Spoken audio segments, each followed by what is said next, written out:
नमस्कार दोस्तों, मेरा नाम है आशीष नेवलिया और मस्ती की पाठशाला में आप सभी का स्वागत करता हूं। उम्मीद करता हूं कि आप सभी लोग स्वस्थ होंगे और कामना करता हूं कि आप लोग आगे भी स्वस्थ रहेंगे। तो दोस्तों, जैसा आप सभी को मालूम है कि पेट्रोल और डीजल की कीमतें बहुत ज़्यादा बढ़ गई हैं। कीमत 100 रुपये के रिकॉर्ड को पार कर गई हैं। जैसा कि मैं पहले भी कई बार पेट्रोल पंप में जाके कहता था कि 100 रुपये से ऊपर जाएंगी, 100 रुपये से ऊपर जाएंगी, और ये 100 रुपये से ऊपर चले गई हैं। लेकिन जो है कि ये परिस्थितियाँ एक आम आदमी के लिए बहुत सर्वाइवल की स्थिति है, क्योंकि कोरोना दोबारा से लौट रहा है और फिर से वही दिक्कत आने की संभावना बनी हुई है। लॉकडाउन ना हो जाए, कहीं फिर कोरोना ना बढ़ जाए। हालांकि गवर्नमेंट पूरी कोशिश कर रही है कि इसको नियंत्रण किया जाए, टीका भी चल रहा है, लेकिन परिस्थिति क्या होगी कोई नहीं जानता है। लेकिन फिलहाल जो मुद्दा चल रहा है वो चल रहा है पेट्रोल डीजल की कीमतों का। जहाँ पेट्रोल डीजल की कीमतें बहुत ज़्यादा ऊपर चले गई हैं, वही सेंट्रल गवर्नमेंट ने हाथ खड़े कर दिए हैं। उसका कहना है कि हम पेट्रोल डीजल की कीमतों के साथ कुछ नहीं कर सकते, हमने इसकी छूट प्राइवेट कंपनियों को दे दी है और वो जो निर्णय लेंगी वही होगा, हम कुछ नहीं कर सकते हैं। लेकिन यही कुछ राज्यों में जो है आपको छूट दी है और लोगों को राहत दी है।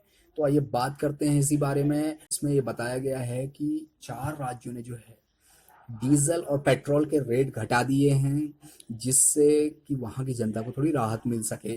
वो राज्य आपके हैं, पश्चिम बंगाल है, मेघालय है, असम है और राजस्थान है। तो राजस्थान सरकार ने जो है पिछले महीने बता रहे हैं कि 2% की कटौती की है वैल्यू एडेड टैक्स में, यानी कि वैट में, जिससे थोड़ा सा उसको राहत मिली है वहाँ की जनता को। और उसके बाद जो है चुनाव वाले माहौल जो चल रहा है बंगाल का इस वक्त, दीदी और अमित शाह के बीच में तगड़ा मुकाबला वहाँ चल रहा है, रैलियां चल रही हैं, जबरदस्त हो रहा है बीजेपी और आपका टीएम्स के बीच में। लेकिन जो है अभी वहाँ इस माहौल को देखते हुए ममता दीदी ने जो है 1 रुपये पेट्रोल की कीमत में कटौती कर दी है प्रति लीटर के हिसाब से।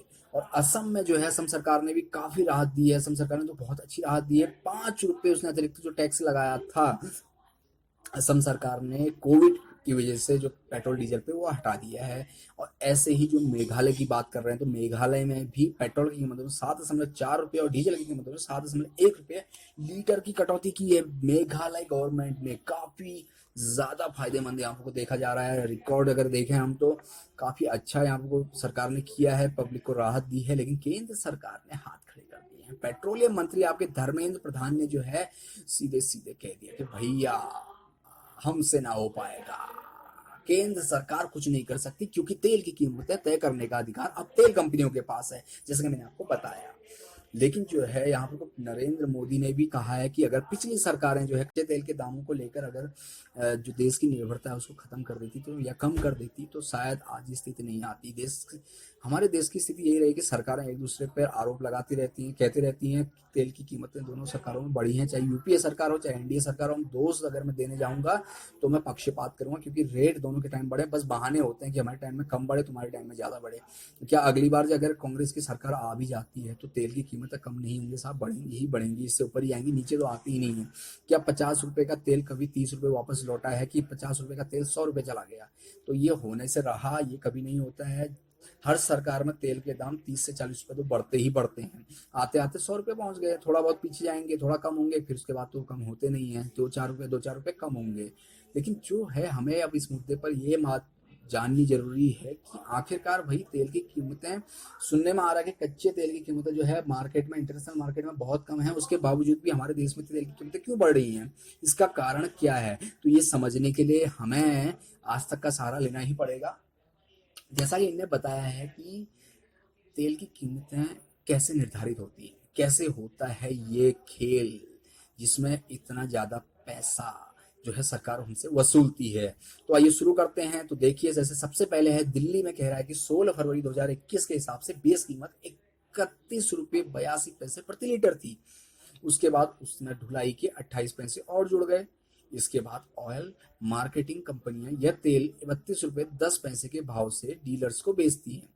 इसके बाद केंद्र सरकार हर लीटर पेट्रोल पर 32 रुपया 90 पैसा के जो एक्साइज टैक्स है वो लगा देती है, उत्पाद शुल्क इसको बोलते हैं। और फिर इसके बाद जो है तेल की कीमत अब सीधा सीधा आपकी पहुंच गई 65 रुपये। देखिए शुरू करिए, 31 रुपये 82 पैसे सबसे पहले तेल की कीमत बेस प्राइस था, 28 पैसा मात्र उसमें ढुलाई का चार्ज जुड़ा। उसके बाद जो है कंपनी ने इसको जोड़ते हुए 32 रुपये 10 पैसे में बेचा। 32 रुपये 10 पैसे में बेचने के बाद ये गया आपका, केंद्र सरकार ने इसमें से वसूला, केंद्र सरकार ने सीधा सीधा वसूल दिया 32 रुपये 90 पैसे 1 लीटर पेट्रोल में। यानी कि देखिए आप देश की खपत कितनी है तेल की, और 1 लीटर से अगर 32 रुपये 90 पैसा कमा रही है सरकार, तो कितना कमा रही होगी, इस बारे में भी हम बात करेंगे। फिलहाल आगे बढ़ते हैं। उसके बाद जब आपके तेल की कीमत 32 रुपये 90 पैसे एक्साइज ड्यूटी जोड़ने के बाद 32 रुपये 10 पैसे में पहुंच जाती है 65 रुपया। 65 रुपया पहुंचने के बाद इसमें जो है फिर डीलर जो है वो लेता है 3 रुपये 68 पैसा कमीशन जोड़ के, और उसके बाद पेट्रोल की कीमत जो है उसकी कीमत बढ़ जाती है, और जो है इस पे राज्य सरकार जोड़ती है अपना वेट। राज्य सरकार अपना वेट जोड़ने के बाद जो है इसमें जो है राज्य सरकार कितना वेट जोड़ रही है, दिल्ली सरकार जो जोड़ रही है अभी वेट 20 रुपये 61 पैसा। हर राज्य का अपना अलग अलग वेट का प्राइस है, वेट का रेट है। तो दिल्ली सरकार का जो है वो 20 रुपये 61 पैसा है। इसके बाद जो है 20 रुपया 61 पैसा बढ़ने के बाद कुल मिलाकर अंत में जो है 1 लीटर पेट्रोल की कीमत आम आदमी को मिलती है दिल्ली में 89 रुपये 29 पैसे, यानी कि 90 रुपये के आसपास तेल पहुंच जाता है दिल्ली में। तो आप समझ गए कि क्या स्थिति है, तेल की कीमतें इतनी हाई क्यों हो जाती हैं। यानी कि राज्य सरकार और केंद्र सरकार दोनों ही दबा के पैसा ले रही हैं। तो सरकार की कमाई कैसी हो रही है, यहाँ आपको इन्हें बताया कि केंद्र सरकार को जो मौजूदा वित्त वर्ष में पेट्रोल और डीजल पर एक्साइज ड्यूटी से 3.49 लाख 3.49 लाख करोड़ रुपए हासिल होते हैं, अनुमान ऐसा है। और यह वित्त वर्ष 2020-21 के बजट के अनुसार ये कह रहा है कि 2.49 लाख करोड़ रुपए से 39.3% यानी कि 39.3% या करीब 97,600 करोड़ रुपए ज्यादा होगा। यानी कि जो बजट का अनुमान है, वित्त वर्ष के बजट का अनुमान वो है कि 2.49 लाख करोड़ रुपए से 39.3%, यानी कि 97,600 करोड़ रुपए ज्यादा होगा। यानी पेट्रोल और डीजल पर टैक्स से सरकार को कोरोना काल के बावजूद इस साल जबरदस्त कमाई होने वाली है। लेकिन सबसे पहली बात तो यह है कि ये हमेशा चुनावी मुद्दा ही बन जाता है, क्योंकि आम आदमी कभी सड़क पर नहीं उतरता विरोध करने के लिए। सिर्फ राजनीतिक पार्टियां यही अलापती हैं राग की भैया इसने बढ़ा दिया उसने बढ़ा दिया, लेकिन अपने टाइम में आता है तो सभी बढ़ा देती हैं। आम आदमी जो है उसको झेलता रहता है और अपनी गाड़ी चलाता रहता है। लेकिन इसका समाधान अभी जो है वो देखा जाए तो यही है कि अभी जो है हमें सोलर टेक्नोलॉजी और इलेक्ट्रॉनिक टेक्नोलॉजी पे ही निर्भर होना पड़ेगा, यानी कि बैटरी पे निर्भर होना चाहिए की जरूरत हमें है। यानी कि इलेक्ट्रिक स्कूटर, इलेक्ट्रिक आपकी सब ई रिक्शा, आपके ई व्हीकल जो हैं सारे के सारे जो हैं इलेक्ट्रॉनिक बेस हो, और आपके या तो एलपीजी या एलपीजी भी आपकी पेट्रोलियम, ये भी ऐसी चीजें नेचुरल रिसोर्स हैं, ये चीजें कम होती जा रही हैं। तो इसलिए आपको ऐसे रिसोर्सेज पे जाना पड़ेगा जो आप पैदा कर सकते हैं खुद से। सोलर सिस्टम है, जैसे जब तक सूरज रहेगा तब तक दुनिया रहेगी, और जब तक सूरज रहेगा तब तक सोलर एनर्जी रहेगी। तो सोलर एनर्जी आपको तब तक मिलेगी जब तक सूरज रहेगा, यानी कि सूरज रहेगा तो जिंदगी है, और जब तक सूरज है तब तक आपको एनर्जी भी मिल रही है। यानी कि दोनों चीजें पैरेलल चल रही हैं।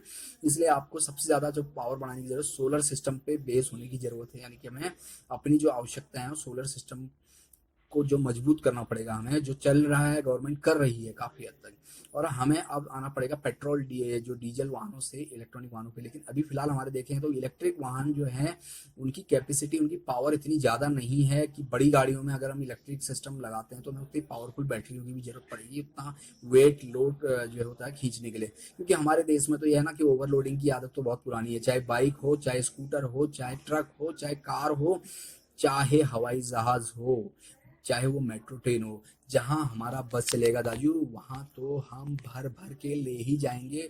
एरोप्लेन में भी अगर मौका मिल जाए तो साहब भर भर के ठूस ठूस के ले जाएंगे। तो देखते हैं क्या होता है आगे चल के। फिलहाल जो हमारा मुद्दा है यहीं पे हम खत्म करते हैं, और देखते हैं क्या होता है आगे। उम्मीद यही करेंगे कि पेट्रोल डीजल की कीमतों में से केंद्र सरकार भी कुछ राहत दे ताकि आदमी को राहत मिले, क्योंकि पेट्रोल डीजल की कीमतों से सिर्फ हमारी गाड़ियां नहीं चलती हैं, पेट्रोल डीजल से सारी गाड़ियां, बड़ी बड़ी गाड़ियां चलती हैं, जिससे ट्रांसपोर्टेशन होता है। ट्रांसपोर्टेशन से आपकी जेब ढीली होती है, क्योंकि आपको कहीं जाना है तो ट्रांसपोर्टेशन की जरूरत है, आपको कोई सामान खरीदना है तो वो सामान भी ट्रांसपोर्ट के थ्रू ही आता है साहब। हर चीज ट्रांसपोर्ट से चलती है। एक किसान का ट्रैक्टर भी ट्रांसपोर्ट से चलता है, एक टैक्सी ड्राइवर की गाड़ी भी सॉरी तेल से चलती है, एक जो है आपका ट्रक भी जो होता है वो जो सामान लेके आता है आपके लिए डेली नीड का, हर किसी का कारोबार से जुड़ा हुआ है। तो इसमें बदलाव की ज़रूरत है, कुछ ना कुछ तो करना ही पड़ेगा गवर्नमेंट को, और जल्दी ही करना पड़ेगा। तो देखते हैं क्या होता है आगे। फिलहाल आज के लिए इतना ही, फिर मैं आपके सामने नया वीडियो या कोई नई जानकारी लेके फिर से हाजिर हूँगा। धन्यवाद, थैंक यू।